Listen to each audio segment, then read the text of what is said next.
नमस्कार दोस्तों, स्वागत है आप सबका हमारे चैनल में। और यहाँ पे हम बहुत सारी इन्फॉर्मेशन ऑस्ट्रेलिया से रिलेटेड लेके आते रहते हैं आपके लिए, चाहे वो एजुकेशन से रिलेटेड हो, चाहे यहाँ पे आने से रिलेटेड हो, या यहाँ पे आके आपको क्या करना है, क्या क्या चीज़ें आपके लिए हेल्पफुल हो सकती है, सबके बारे में बात करते हैं। आज एक हम बहुत ही इंपॉर्टेंट टॉपिक के बारे में यहाँ पे बात करने वाले हैं, और इसीलिए मेरे साथ हैं तुहिन भाई एक्चुअली एनवायरमेंटलिस्ट हैं, एक तरीके से एनवायरमेंटल इंजीनियर भी बोल सकते हैं आप, सही कह रहा हूँ मैं? हाँ, राइट। बोल सकते। तो इनका अभी आपको ये बता देंगे पूरे कि इन्होंने किस किस चीज़ में पढ़ाई की है, और अभी फ़िलहाल ये जो इनकी डिग्री अभी चल रही है वो PhD की चल रही है। तो ये स्पेशल जो टॉपिक जिसके बारे में हम बात करने वाले हैं उसके लिए मुझे लगता है एक बहुत ही सूटेबल इंसान है, और ज़्यादा डिटेल में इंफॉर्मेशन हमें दे सकते हैं। तो डिटेल में हम किस चीज़ के बारे में बात करने वाले हैं, पहले उसके बारे में थोड़ा सा मैं आपको थोड़ा हिंट दे देता हूँ, या थोड़ा सा ब्रीफली बता देता हूँ। आपने ये चीज़ बहुत सुनी होगी कि ऑस्ट्रेलिया में यहाँ पे जो धूप होती है बहुत तेज़ होती है, और यहाँ पे उसके कारण, तेज़ धूप के कारण क्या होता है, लोगों को यही सजेस्ट किया जाता है कि आप हमेशा सनस्क्रीन लगा के बाहर निकलें, या गॉगल्स लगा के बाहर निकलें, या कैप पहन के बाहर निकलें, तेज़ धूप में ना जाएं। अभी यहाँ पे जैसे देखिए सर्दियों का मौसम चल रहा है, जब गर्मियाँ हो जाती है तो बहुत ही तेज़ धूप पड़ती है, तो उसके चक्कर में skin cancer and all that, ये सब चीज़ें होने के चांसेस भी रहते हैं।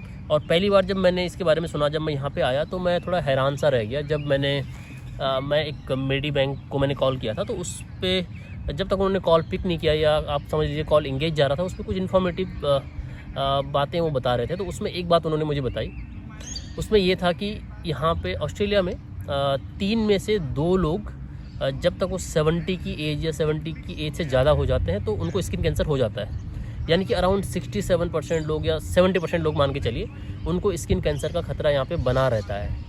तो इतना ज़्यादा यहाँ पे ये चीज़ें हैं, तो इसके बारे में ही हम डिस्कस करने वाले हैं। तो सबसे पहले तुहिन भाई से हम जान लेते हैं कि आपका बैकग्राउंड क्या है एजुकेशन में, क्या क्या आपने किया है अभी तक। जैसे आपको पता है कि मैं इनका एक बार वीडियो में आ चुका हूँ पहले ही, आईफोन वाली वीडियो में आ चुके हैं पहले। तो मैं थोड़ा बैकग्राउंड बता रहा हूँ कि मैं सिविल इंजीनियरिंग से मेरा बीटेक है। आफ्टर बीटेक मैंने इंडिया में 3 साल लार्सन एंड टुब्रो में काम किया as a civil engineer. LNT में काम किया सिविल इंजीनियर। आफ्टर दैट मैंने गेट क्लियर करके फिर मेरा जो मास्टर डिग्री है वो NIT दुर्गापुर से कंप्लीट किया एनवायरनमेंट में okay, with gold medal. Okay, oh, ये तो बहुत बड़ी बात है, ये मुझे पहली बार पता चला है। उसके बाद मैंने IIT खड़गपुर में ऑलमोस्ट 2.5 ईयर रिसर्च किया, वो भी एनवायरमेंट में। मेरा एक्चुअली टॉपिक था जो वेस्ट वाटर है उसको कैसे ट्रीट करोगे आप। ओके, तो उसी के ऊपर था। ठीक है, इसके बारे में तो डिटेल में करेंगे, किसी दिन बात करेंगे। राइट। तो अभी जो आप बोल रहे थे स्किन कैंसर के बारे में, तो उसका देखिए मेन प्रॉब्लम यही है ऑस्ट्रेलिया में कि यहाँ पे जो आपका अल्ट्रा वायलेट का इंडेक्स है वो बहुत ज़्यादा है।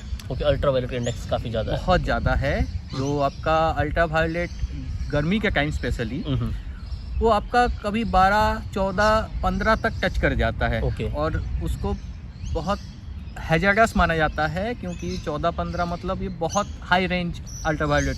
तो मैं भी एक्चुअली जब कई बार घर से बाहर निकलता हूँ तो यहाँ पे जो ये अल्ट्रावायलेट जो ऑफिशियल वेबसाइट्स हैं उनको देख के ट्राई करता हूँ कि कितना इस टाइम पे अल्ट्रावायलेट इंडेक्स चल रहा है। कई बार यहाँ पे 12-13 दिखता है, जैसे गर्मियों का सीजन आता है। आजकल तो 2-3 से ज़्यादा ऊपर जाता हुआ नहीं दिखता है। राइट, अभी ठंडी का मौसम है। लेकिन मैं अगर इंडिया का देखूँ तो कई बार मैं इंडिया का भी देखता हूँ कि 10-12 चल रहा है।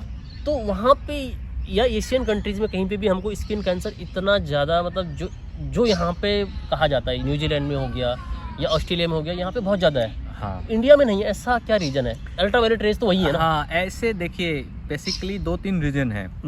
जो फर्स्ट रीज़न है वो है यहाँ का जो मैक्सिमम पॉपुलेशन है वो वाइट स्किन पीपल्स है। White skin people, right. तो इनका जो होता है, जो मेलानिन बोलते हैं, स्किन के अंदर में जो मेलानिन एक पिगमेंट होता है, वो आपका अल्ट्रावायलेट को प्रोटेक्ट करता है स्किन में पेनिट्रेट होने से।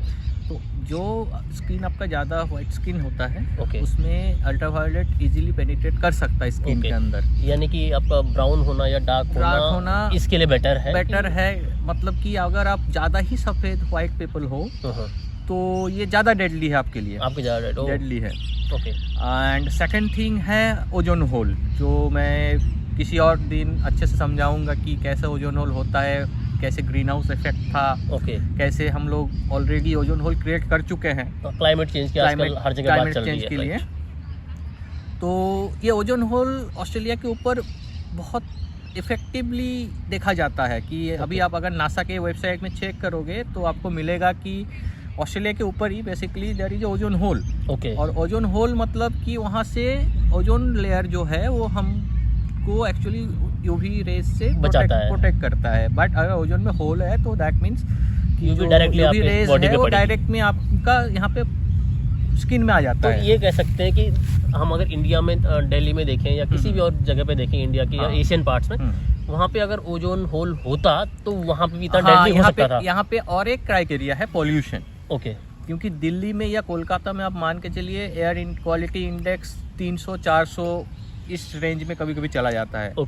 और यहाँ का एयर क्वालिटी इंडेक्स आपका एकदम 70-50 बिलो 50 मिलेगा। तो मतलब इससे क्या होता है कि एयर जितना क्लीन है सनरेज उतना आपके ऊपर आएगा। इसका मतलब हम पॉल्यूशन से बचे हुए हैं। पॉल्यूशन से तो बचे हैं ये बोल सकते हैं, लेकिन इसका नेगेटिव साइड यही है कि आपका सनरेज को प्रोटेक्ट करने के लिए कुछ है नहीं ऊपर में। तो ये डायरेक्टली आपके ऊपर आ रहा है। तो अभी तक आपने 2-3 फैक्टर बताए। एक तो बताया कि वाइट स्क्रीन या वाइट स्क्रीन या ब्राउन या ब्लैक स्क्रीन, उनसे डिफरेंस क्रिएट होता है। एक दूसरा ओजोन लेयर से क्रिएट होता है। और तीसरा आपने एक और चीज़ बताई थी कुछ, एक और तीसरा जो बोला पॉल्यूशन आपने बताया। ठीक है, तो पॉल्यूशन भी एक इम्पॉर्टेंट क्राइटेरिया यहाँ पे आ जाता है। और यहाँ पे पॉल्यूशन नहीं है, सब कुछ क्लीन है, तो उसके चक्कर में यहाँ पे रेंज ज़्यादा पहुँच पा रहा है। तो यहाँ पे आपको मतलब वही है कि SPF आपको 50 के ऊपर ही यूज़ करना पड़ेगा जो आपका सनस्क्रीन लगाते हैं। क्योंकि यहाँ पे जो रिकमेंडेशन करते हैं, यहाँ पे जो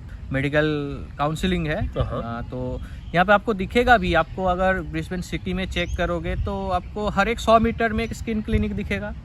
बिकॉज ऑफ ये स्किन कैंसर की इतना प्रोबेबिलिटी के लिए ही इतने स्किन क्लिनिक यहाँ पे खुला हुआ है। सनस्क्रीन वगैरह मैंने देखा है कि यहाँ पे सस्ती भी आती है, जैसे सस्ती आती है गवर्नमेंट उलवर्ट्स वगैरह से मैंने देखा कि 1 लीटर सनस्क्रीन आप $8 में ले सकते हैं। यानी कि अगर इंडियन रुपीज में भी कन्वर्ट करें तो 450 के आसपास, तो काफ़ी सस्ता है उस हिसाब से 1 लीटर सनस्क्रीन अगर आप इतने में ले पा रहे हैं तो। और मे भी गवर्नमेंट इसलिए भी सब्सिडी प्रोवाइड करती है कि यार मेडिकल का खर्चा उन्हीं को उठाना है बेसिकली। तो बेटर है कि वो सनस्क्रीन पे थोड़ा इन्वेस्ट कर ले करके थोड़ा प्रोटेक्ट कर दे पहले ही। अपने सिटीजन या PR जो जिनका मेडिकल यहाँ पे फ्री होता है उन पे पैसा ना लगाना पड़े। तो ये भी आई थिंक चीज़ है यहाँ पे। एक और चीज़ मैं जानना चाह रहा हूँ, जैसे आपने बोला कि ओजोन होल है इसके ऊपर और उसके चक्कर में यहाँ पे ज़्यादा अल्ट्रावायलेट रेज आ रही है, वो लोगों के लिए खतरनाक है। तो लोग बच कैसे सकते हैं? एक तो चलो हमने ये हमारी नॉर्मल अंडरस्टैंडिंग है कि एक गॉगल्स पहन लिए, हैट पहन लिए, ये चीज़ें हो गई, सनस्क्रीन लगा ली। इसके अलावा क्या हो सकता है? और तो इसमें देखिए, पहले तो एक चीज़ है आपका जो कपड़े होते हैं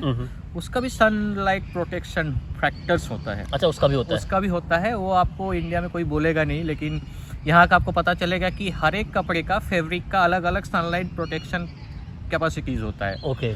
तो वो मेंशन होता है कपड़े के ऊपर कि आप ये कपड़े ले रहे हो तो उसका सनलाइट प्रोटेक्शन इतना है, उसका यूवी प्रोटेक्शन इतना है, वो आपको वो पहले ही बोल देते हैं। और मेरे ख्याल से कलर पे भी डिपेंड होता है, कपड़े का कलर पे डिपेंड करता है, लेकिन बेसिकली वहाँ पे वो मेंशन होता है। तो अगर आप किसी साइट फील्ड में काम कर रहे हो तो उसके लिए यहाँ पे पहले से रिकमेंडेशन है कि इस टाइप का कपड़ा आपको पहनना ही पड़ेगा।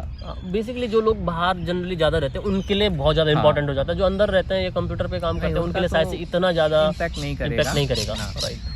और दूसरा है आपको सनस्क्रीन। तो आपको सनस्क्रीन फुल कवर होके ही निकलना पड़ेगा। जब जो आपका यूवी इंडेक्स है वो 10 के ऊपर या 9 के ऊपर जब चला जाता है तो आपको प्रोटेक्शन लेके ही निकलना पड़ेगा। वैसे तो मेरे ख्याल से 3 से ऊपर ही कहते हैं कि 3 से ऊपर हो गया तो हाँ थोड़ा इशू है, लेकिन डेडली बोला जाता है एक्चुअली आपका जो 8, 9, 10 एक्सट्रीम जब हो जाता है, एक्सट्रीम लेवल पे चला जाता है। और ये सनस्क्रीन जैसे आपने बताया कि SPF 50+, ठीक है, 20+ भी मेरे ख्याल से होता है, 30+ भी होता है।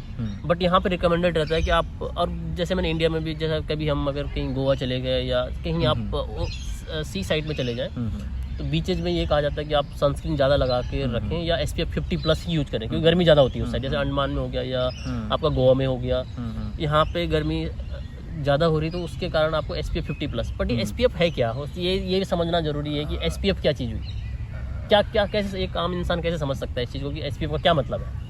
हाँ, तो देखिए जैसे मैं अगर एकदम लेमन लैंग्वेज में बोलूँ तो अगर SPF 50 है तो अगर आपका स्किन 1 घंटे तक अगर यूवी रेज को झेल सकता है, दैट मीन 1 घंटे तक अगर आपको फॉर एग्जांपल ये वेरी कर सकता है, तो 1 घंटे में आपका स्किन में कुछ होगा नहीं, जो सनबर्न्स होता है ये सब, मतलब आप कह रहे हो कि बिना सनस्क्रीन लगाए हुए सनस्क्रीन के अगर 1 घंटे तक आपका स्क्रीन में सनबर्न नहीं होता है, तो अगर आपने SPF 50 लगाया तो वो आपको 50 टाइम प्रोटेक्शन देगा, मतलब 50 आवर्स तक आपको स्किन बर्न नहीं होगा।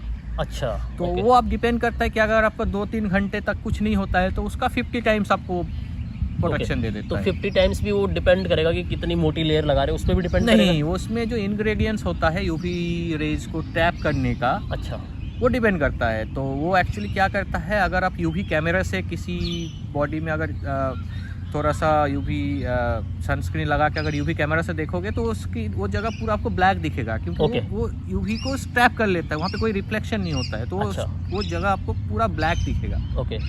तो मतलब SPF 50 का वही है कि आप 50 टाइम्स आपको अगर स्किन अगर आपका 10 घंटे तक कुछ धूप में नहीं होगा तो उसका 50 टाइम्स प्रोटेक्शन आपको वो दे देगा। लेकिन उसको प्रॉपरली बचा के रखना पड़ेगा, ऐसा नहीं कि पानी में गया और ऐसा ना हो। वही है कि इधर उधर लग गया तो, क्योंकि बीच वगैरह पे जाएंगे तो भाई पानी में हाथ डालेंगे तो उससे तो निकल ही जाएगा, अलग है। हाँ, तो ये बात है। और एक और मेरे ख्याल से अब वीडियो हमने काफ़ी इन्फॉर्मेटिव बना दी है, एक लास्ट पॉइंट में और पूछना चाहता हूँ आपसे, क्योंकि मुझे लगता है सही मौका है इस टाइम पे। जैसे आपने कहा कि यहाँ पे ओजोन होल यहाँ पे बन चुका है, कि इस पे ये क्या रीजन है कि सिर्फ ऑस्ट्रेलिया के ऊपर बना या वर्ल्ड में कहीं और भी ये चीज़ है?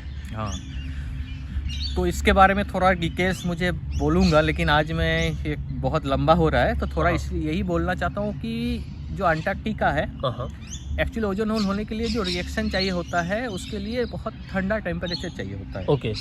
अब वो टेम्परेचर आपको हर जगह मिलेगा नहीं, एकदम आपको नियर द आर्टिक्स जैसे पोल्स के आसपास में ही वो आपको प्रॉपर जो कंडीशन है वो मिलता है ओजोन होल क्रिएट होने में। तो इसमें थोड़ा सा रिएक्शंस है एंड अदर थिंग मैं किसी और वीडियो में कवर करूँगा।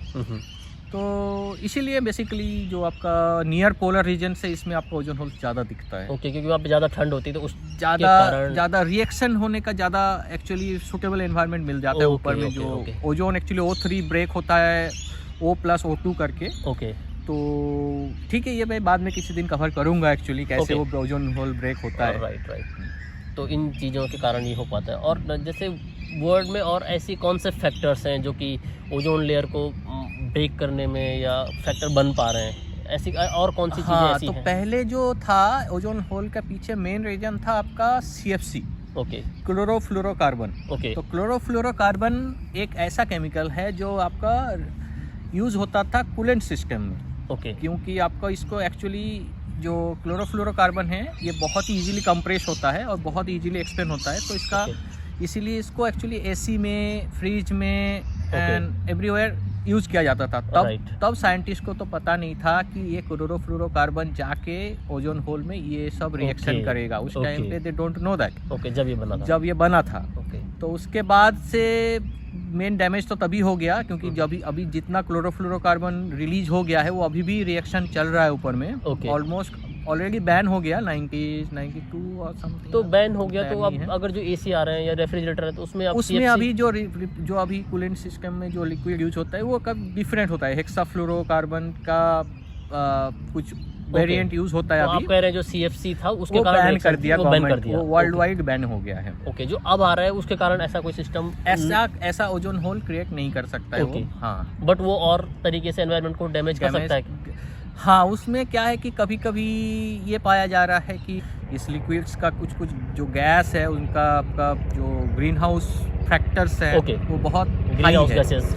ग्रीन हाउस गैस को काम हो अभी जैसे रिसेंटली आप देखेंगे कि नॉर्दर्न हेमिस्फीयर में टेम्परेचर 40-45 टच कर रहा है। हीट वेव चल रही है। हीट वेव ओटावा में, ओंटारियो में, आपका ग्रीस का एथेंस में, इधर रशिया का आपका साइबेरिया एरिया में जहाँ कभी 20 क्रॉस नहीं होता था, आजकल वो टेम्परेचर 40 टच कर रहा है। Right. Because of this. And Bharat सरकार ने तो अभी रिसेंटली आपको पता ही है कि डिसीजन लिया कि जो एल नीनो हो रहा है अभी, एल नीनो की वजह से इंडिया में भी सीवियर डैमेज हो सकता है बारिश का कमी का। तो इंडिया ने राइस एक्सपोर्ट तो बैन कर दिया इसकी वजह से कि अब हाँ आजकल काफ़ी खबर आ रही है राइट कि एग्रीकल्चर अगर नहीं होगा तो हम जनता को, अगर सब बाहर ही चला जाएगा तो इंडिया का लोग खाएगा क्या। तो क्लाइमेट चेंज के सारे असर की पड़ वजह रहे से ही हैं ये हो रहा है, और उसी कारण से हाइड्रोजन एनर्जी की भी बात हो रही है, जिस पे थोड़ा मेरा रिसर्च भी बेस्ड है। तो उसकी बात कभी इन फ्यूचर करेंगे। लेकिन ये है कि हाइड्रोजन की तरफ भी वर्ड बढ़ता हुआ दिख रहा है कि हाइड्रोजन एनर्जी, बट अभी कॉस्टली है तो अभी उसकी तरफ जा नहीं सकते, ज़्यादा जल्दी जा सकते हैं। मतलब ये है कि बहुत ज़्यादा टाइम टेकिंग डिसीजन है वो थोड़ा, और आपका एक्सपेंस उसमें बहुत ज़्यादा है। ओके, क्योंकि जो बर्निंग टेक्नोलॉजी है वो अलग ही है, हाइड्रोजन का जो इंजन सिस्टम है वो अलग ही है। तो अभी वो देखा जाए तो फॉसिल फ्यूल से ही सारा बनता है, तो उसको रिन्यूएबल सोर्सेज से कैसे बनाया जाए उसकी सारी जद्दोजहद है। राइट, तो मेरे ख्याल से काफ़ी इन्फॉर्मेशन आपने दे दी है इस वीडियो में। तो कुछ फाइनल वर्ड्स आप एक लाइन में बताना चाहेंगे कि किस तरीके से सन से प्रोटेक्शन अपने आप को रखी जाए और क्या क्या ध्यान रखना चाहिए, जो भी यहाँ पे नए नए लोग आते हैं जिनको नहीं पता होता इस बारे में। हाँ, तो यही बोलूँगा मैं लास्ट में कि थोड़ा सा गर्मी के टाइम में अगर आप दोपहर को जा रहे हो बाहर तो थोड़ा सा फुल शर्ट पहनो, थोड़ा सा स्किन को डायरेक्टली सन रेज में मत लो। अगर सन रेज में आ रहा है स्किन तो थोड़ा सा SPF 50 के सनस्क्रीन है, जो सनस्क्रीन का क्रीम है वो लगा के ही बाहर निकलो, और कैप हैट यूज़ करो।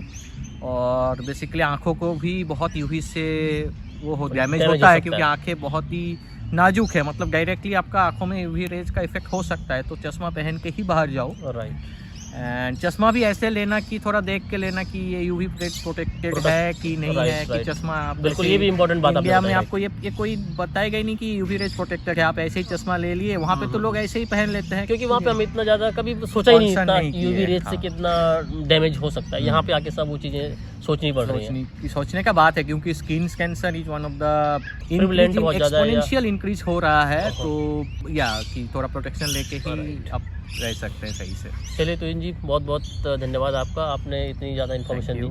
आप सभी लोगों को मुझे लगता है ये वीडियो काफ़ी अच्छा और इन्फॉर्मेटिव लगा होगा, क्योंकि इसमें बहुत ही काम की बातें हैं। बहुत एंटरटेनिंग नहीं हम कहेंगे, लेकिन इन्फॉर्मेटिव बातें आपके लिए, जो आपके लिए बहुत ही इम्पॉर्टेंट बातें हैं। तो इस वीडियो को अब यहीं पे ख़त्म करते हैं, अगली वीडियो में मिलेंगे किसी और नई इन्फॉर्मेशन के साथ। तब तक के लिए नमस्कार, धन्यवाद और बाय बाय।